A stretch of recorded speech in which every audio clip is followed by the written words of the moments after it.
It took 80 years to catch on, and it wasn't even invented for pants. In 1851, the sewing machine pioneer Elias Howe patented something he called an automatic continuous clothing closure, a series of interlocking clasps operated by pulling a cord. It's genuinely the earliest zipper-like patent on record. Howe never bothered to manufacture or sell it, though, too busy defending his far more lucrative sewing machine patents in court, and the idea sat unused for decades. 4 decades later, a Chicago inventor named Whitcomb Judson picked up roughly the same idea. He patented a hook-and-eye device he called a clasp locker, designed mainly to fasten boots without a button hook, and unveiled it at the 1893 World's Columbian Exposition. It did not go well. The clasp locker jammed constantly, sprang open at random, and never sold in serious numbers, though Judson's company, Universal Fastener, kept tinkering with the design. The version that actually worked came from an engineer at that same company, a Swedish-American named Gideon Sundback.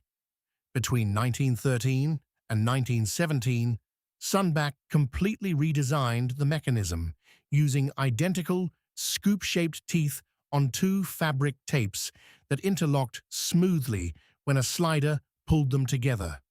This is essentially the exact design still used in every zipper today, patented in 1917 as the hookless fastener. It still needed a name.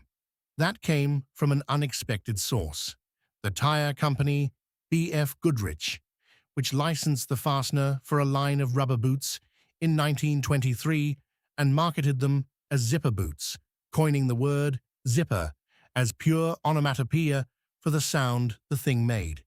The company trademarked zipper for boots specifically, but the name escaped their control almost immediately and attached itself to the fastener in general.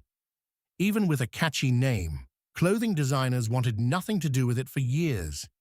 A metal track running down the front of a pair of trousers seemed crude, mechanical, and frankly a little indecent, better suited to work boots and tobacco pouches than to anything you'd wear to dinner. The fashion world's actual embrace came from an unlikely direction. The surrealist designer Elsa Schiaparelli, who in the 1930s began using visible, colorful zippers as a deliberate design statement in her Paris collections, treating the once embarrassing fastener as bold, modern decoration rather than something to hide.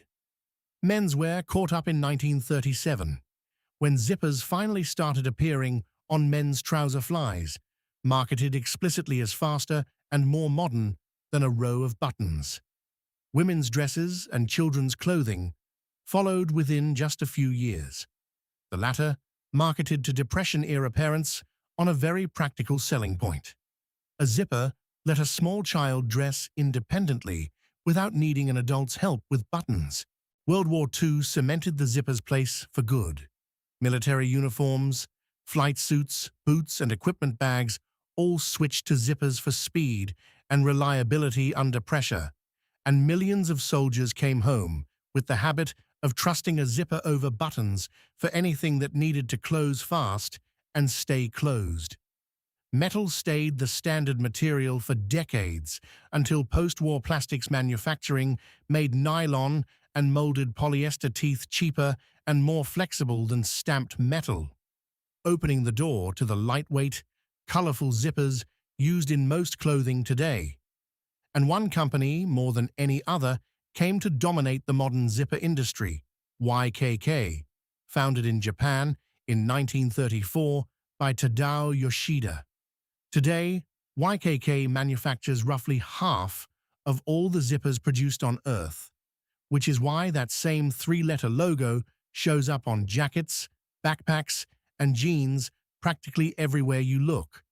So the next time you zip up a jacket without thinking twice, remember, the object sat forgotten in a patent office for 40 years, got its name from a rubber boot, was considered too vulgar for polite fashion for another 2 decades after that, and still took a surrealist designer treating it as art before the rest of the world finally came around.